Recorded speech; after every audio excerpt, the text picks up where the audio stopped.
was 17, I ran away from home and from everything I had ever known. I was sick and tired, living in a town filled with narrow minds and hate.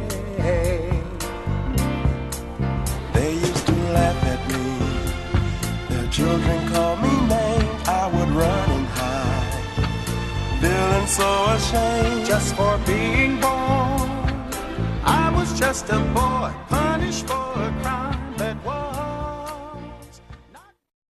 Hello. Thank you for tuning in to A Spoonful of Comfort. I'm Claudrine Jackson, your host for A Spoonful of Comfort. And since this is Black History Month, I'm doing a show talking about Black history. It's important that we know our history. I'm a retired teacher, so that's very important to me. But before we talk about Black history, which we're going to talk about after the break, the reason I'm doing a show called A Spoonful of Comfort is to remind you and me that we can give comfort. We don't have to look to other folks for comfort. We can give comfort. You can reach me at by email at Jackson Claudrine, CLAUDREEN, at sbcglobal.net. You can also reach the Purvis Jackson Foundation at pjjraf.org. That stands for Purvis Jackson Jr. Autism Foundation. And one of the reasons I'm doing this show is to make people aware of the Purvis Jackson Autism Foundation and my book, Inspired by Autism. Inspired by Autism is what I named the book, but I've had people tell me it could have been called Inspired by a Challenge because people that have other challenges have used the book and it has helped them. I try to have comfort and scriptures and things that comforted me in the book. I also write a blog, which is also A Spoonful of Comfort, which can be found at aspoonfulofcomfort.org. If you go to aspoonfulofcomfort.org, the artwork that you will see is my son's artwork. He's 42. He still can't read or write or talk or live independently, but I try to show what he can do. And it's his artwork also that's on the cover of my book. But I want to remind you that you have comfort to give. You have peace and love and light to give. You have a light. When I was teaching, we were taught that the teacher brings the weather into the classroom. So you take your weather with you wherever you go. We were taught that if we brought smiles and sunshine into the classroom, that's the kind of classroom we would have. But if we brought rain and grouchiness into the classroom, that's the kind of classroom we would have. So remember, you have the ability to comfort people, to give them peace, to give them love. And I know we all believe in it, but sometimes it's hard to express. Proverbs 16:24, one of my favorite proverbs, says that pleasant words are a honeycomb, sweet to the spirit and health to the bones. And pleasant words are so much easier to use than the unpleasant words. Also, your pilot light. Sometimes you feel like all hope is gone and you don't have any energy left, but you have a pilot light. I wrote about it in my other book, Let There Be Light, the book that's not in print anymore. You have a pilot light inside of you that never goes out. And when you feel like your pilot light is out, something can happen and you can, your light can be reignited and you can find out that, your pilot light never goes out. It's always there. And also I used to mention about people putting your light out. When I was teaching and I'd say to my students, who put your light out? They'd say, such and such put my light out, Miss Jackson, or such and such put my light out. So you can't let people put your light out. So we should not put anybody else's light out. If you can't be pleasant and agreeable and give them peace and love, at least don't put their light out. And also in this book, I mentioned that Susan Fine, a writer, had mentioned that all major religions believe that people have a light inside. We're born with this light inside. But as life goes on, sometimes the light gets covered by dirt, it gets hidden. And she says that we should work on keeping our light, making it shine, removing the dirt. And sometimes that's hard. I know the times when my light was very, very dim, and it was very hard on me to not think there was light or not know where there was light. And sometimes when you're in the darkness, there's a light that's going to come on. You might not know it at the moment because it's so dark, but there's always a time when the light might come on in the darkness. And another person that I mentioned in my book, his name is Richard Covey. He said that darkness is capable of anything, and we know that's true.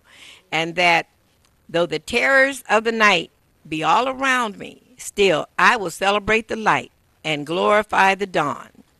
And society is in such shape now that most of us need to remember to celebrate the light and glorify the dawn, and not let the darkness take over, because there is so much darkness in the world now that it's really amazing to me. And I don't know if there's more darkness in the world now, or whether with all our technology we hear about more darkness in the world.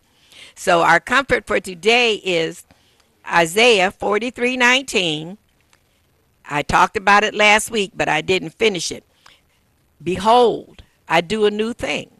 Now it springs forth. Shall you not know it? I will even make a way in the wilderness and rivers in the desert. And I said that to say that God is still working miracles in the world, and we don't know what new thing he's about to do. Jeremiah 29:11 says, for I know the plans I have for you, plans to prosper you and not harm you, plans to give you hope for a future. So hope is something else that we have to hold on to. Romans 8:24-25 says, for we are saved by hope, but hope seen is not hope. For what a man or a woman seeth, they don't have to hope for. But if we hope for that we see not, then we do with patience wait for it. So remember, let your light shine. Remember, you bring the light. Remember not to put somebody else's light out. I have a poem that I want to share with you. It's from my book, Let There Be Light. You see, I've always believed in us letting our light shine. This poem is called I Had a Dream. And, you know, Martin Luther King had a dream, and his great speech was, I have a dream. But Martin Luther King would be the first person to say that he did not want dreams to die when he died. So my poem, I Had a Dream. I had a dream, a wondrous dream. It warmed me in the cold. It shined its light all over me. Its promise was foretold. It picked me up when I was down, and it led me through much more than I had thought that I could stand. It brought me to a door that wouldn't open to my knock, and I couldn't find the key. How to open up this door where all the promise be? How to find the magic lever that will set the jackpot free? I'm getting closer, I'm getting closer. I see the magic circles gleam. I can almost reach to touch it. Must I awaken from this dream? There are many people who followed their dreams, which we're going to talk about after the break. I'm going to take a short break, and I will be back with you right after the break to talk about some Black history, which is the history that we don't want to forget. and history that I never knew anything about when I was in school way back in the 40s. I'd only heard of 2 black people that had accomplished something. So I'll be right back to you right after the break.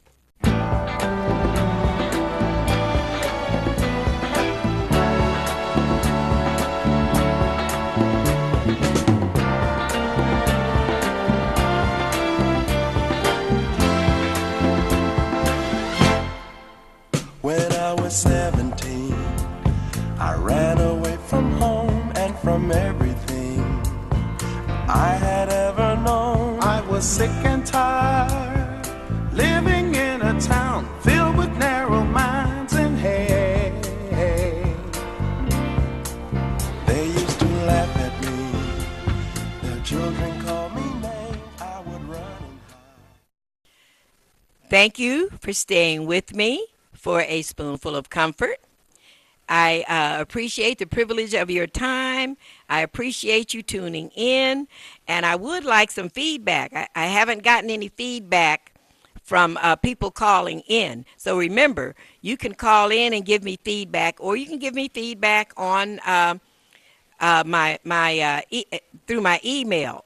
But I wanted to talk a little bit about Black history because it's something that's very important for us to know, our Black history. And I want to start with the Door of No Return, which is in Dakar, Senegal. There's an island about 3 miles off the coast, and it's called Gorée Island. And that's where the slaves were. That was their last stop before getting put on the boats to come to America. I saw a scene from the actual place on TV. I don't know if I like to travel. I don't know if I'll ever get there to really see it, but that's where the slaves left from. It was called the Door of No Return. Now it's a museum called the House of Slaves. Now, our museum here, the Charles H. Wright Museum of African American History, if you can visit that museum, you'll see how they brought the slaves here. They were in the bottom of the ship, and they had them laying like spoons against each other. A lot of them did not make it because if there was an illness, of course it spread through everybody. So seeing that exhibit and seeing what we had to go through to be here was really enlightening. Also, we were forced to come here. Black people were not the typical immigrants. We were brought here unwillingly, unknowingly, and they say that one of the things that they say is that when you remove people from their culture and their continent, then you have them under control. And that was one of the big problems. Here we're here in a strange new land, and at the mercy of whoever bought us. Also, if you go to the Detroit Historical Museum, there is a great exhibit, the Underground Railroad exhibit. And it's one of the best exhibits I've seen because it takes you on a journey as if you're one of the slaves, whispering and trying to get to freedom. And it takes you all through the houses, and you're whispering, and it's really interesting. And then at the end of the exhibit, you're at the Detroit River, which, as you know, the Detroit River was one of the last stops on the Underground Railroad before you went to Canada. So that's at the Detroit Historical Museum. Also, if you can go to the Detroit Historical Museum, I'd like for you to see the Kid Rock Musical Lab. Now, he established the music lab to show the history of music in Detroit. And some of my husband's items are featured in the Kid Rock Music Lab. There's a Grammy nomination, a gold record, a costume, and a picture of the Spinners. And it's a worthwhile trip. If you go to the Detroit Historical Museum, you'll see the Underground Railroad and the music lab. And then you can even go and have lunch there. Now, I want us to know about our history because I want us to be proud of who we are. We were slaves until 1863 when President Abraham Lincoln signed the Emancipation Proclamation. Now, until then, we were not allowed to read. We were not allowed to go to school. There were many things we were not allowed to do. So in the time since 1863 until now, we have accomplished so much that we should be proud. We should not let anyone make us not be proud. I mean, when you look at our history, I'm talking about our history, so you will be proud of where you are today. It's only a little over 150 years that we've been able to read and write and go to school and talk. And even then, we weren't able to vote. So we should be proud of ourselves because we have accomplished a great deal. We were on a totally different continent, totally different environment, and we managed to survive. And those of us that came here, we were the survival of the fittest because the ones that were sickly did not make it for the crossing. So that's history that we need to remember, and history to make us proud of who we are. I want to mention a couple of our ancestors that accomplished a great deal. I don't know if you've ever heard of Benjamin Banneker. Benjamin Banneker was a black man who was also a surveyor. He helped survey the city of Washington, D.C. Benjamin Banneker made an almanac. We don't use almanacs that much anymore, but the almanac tells you what the weather is going to be for the next year. So Benjamin Banneker was very important, and he's somebody that you probably had never heard of. He was active in the late 1800s and the early 1900s. I also wanted to mention to you Paul Laurence Dunbar. Paul Laurence Dunbar was a poet, and he got a book of poems published. He was also a playwright and a novelist. And I don't know how in the 1800s he managed to get a book of poems published. But Paul Laurence Dunbar was one of the first poets that I knew. He wrote a poem called The Party. And when I was a little girl, I learned that poem and I recited it. I'm not going to tell you the whole poem, but it's in dialect. They had a great big party down at Tom's the other night. Was I there? You bet. I never in my life saw such a sight. All the girls from 4 plantations was invited, and they come. They come trooping thick as chillin' when they hears a fife and drum. Everybody dressed their finest. Hush your mouth and get away. Ain't seen no such fancy dressing since the last Quarthy meeting day. Gals all dressed in silks and satins, not a wrinkle or a crease. Eyes a battin', teeth a shining, hair brushed back as slick as grease. I'm going to stop there. I'm not going to do the whole poem, but it was a very long poem. And that was one of the poems that I learned as a little girl and was surprised that Paul Laurence Dunbar had accomplished getting a book published. It's not that easy. I also want to talk about Madam C.J. Walker. Now, of course, I'm interested in Madam C.J. Walker. Madam C.J. Walker was the first black lady millionaire. And Madam C.J. Walker made things for ladies' hair. She made her own concoctions for straightening hair and conditioning hair. And I'm not sure what her years were, but I think it's the early 1900s. I'll have to look that up. But Madam C.J. Walker did a lot for black women and our hair because we've had a lot of hair problems. And Madam C.J. Walker did a lot to help it. And then even after she became a millionaire, she helped with civil rights, and she became an activist. And her real name was Sarah Breedlove. But I guess back then it was so hard to accomplish anything that each person that did accomplish something was trying to help the next person. And that's what we need to do. We reach down and help someone else. And I know you know about Harriet Tubman. I mentioned the other Underground Railroad exhibit at Detroit Historical Museum. Well, I know you know about Harriet Tubman, who was one of the conductors on the Underground Railroad. And they say that Harriet Tubman did not allow you to turn back.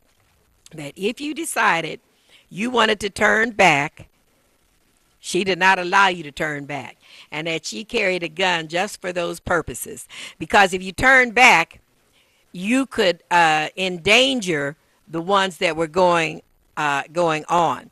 So I don't know how Harriet Tubman had the courage to do this, but I'm thankful that she did. I do not know that I would be that determined to rescue people. She made many trips, and she made many trips, and she saved. I think they said she saved over 600 slaves.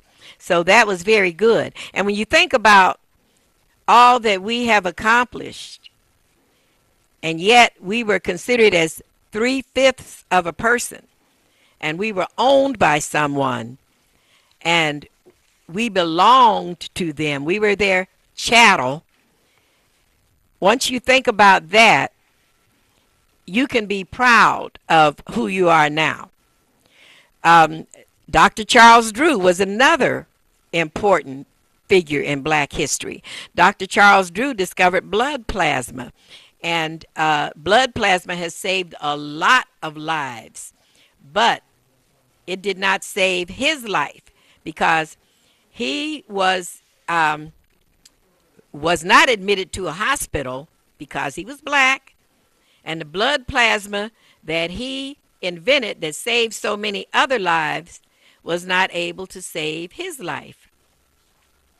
I want to mention to you a person who's still alive, who is part of our black history, and that's the Reverend Jesse Jackson. You know, he used to march with Dr. Martin Luther King.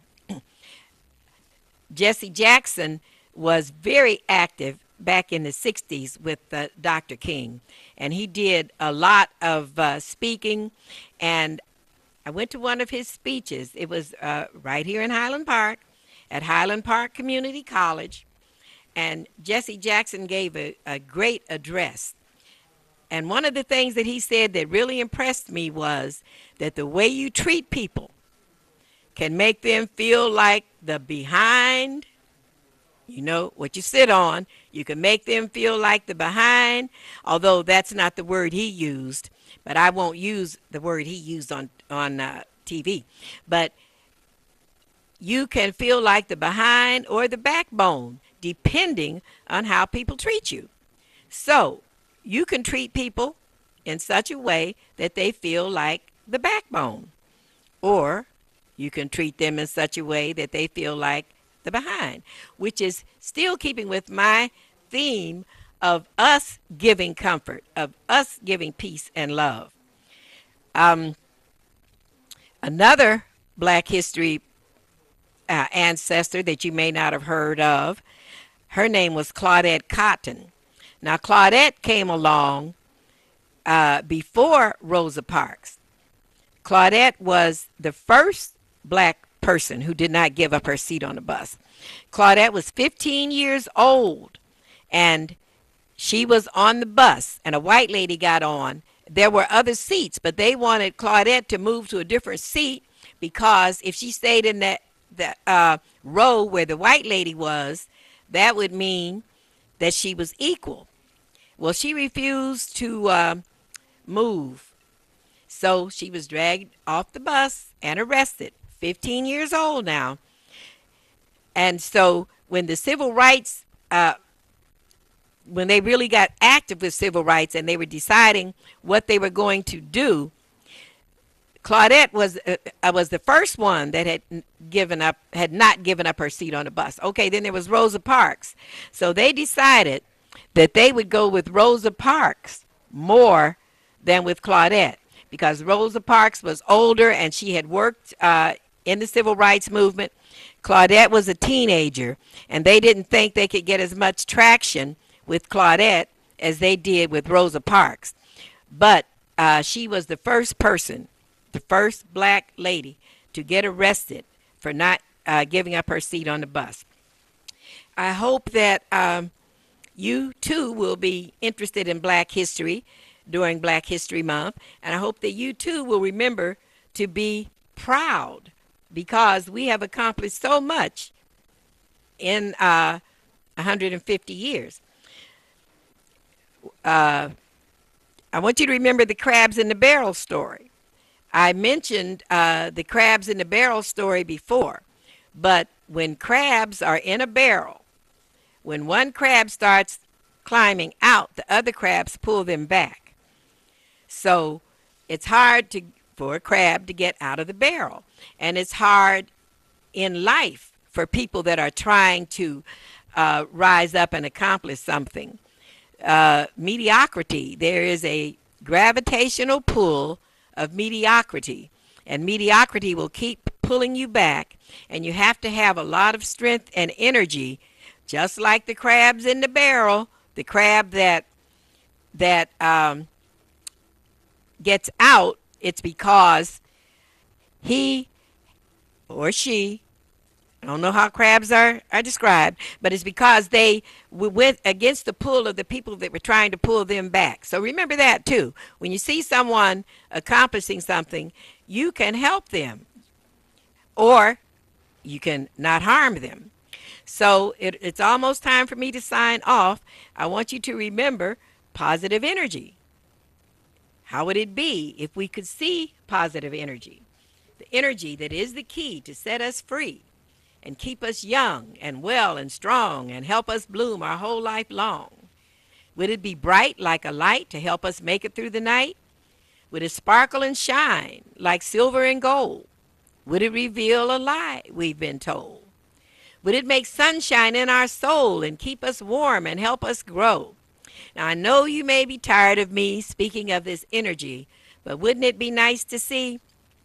So this is Claudine Jackson. As I said, it's almost time for me to go. I hope that you will tune in again 1:30 Tuesdays on WHPR TV 33 for a Spoonful of Comfort. And I would like for you to also offer me a spoonful of comfort, either over the internet or by email, or by calling in. So remember to keep your sunny side up. May God bless you. May the power of God protect you. May the love of God enfold you. And until next week, take care of yourself, and God bless you, and I love you.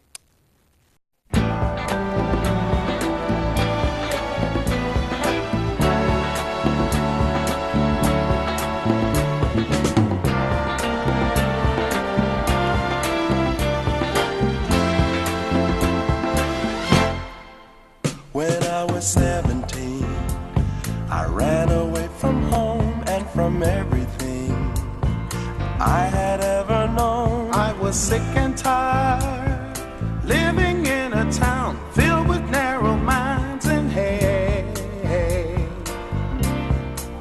They used to laugh at me, their children called me names. I would run and hide, feeling so ashamed. Just for being born, I was just a boy, punished.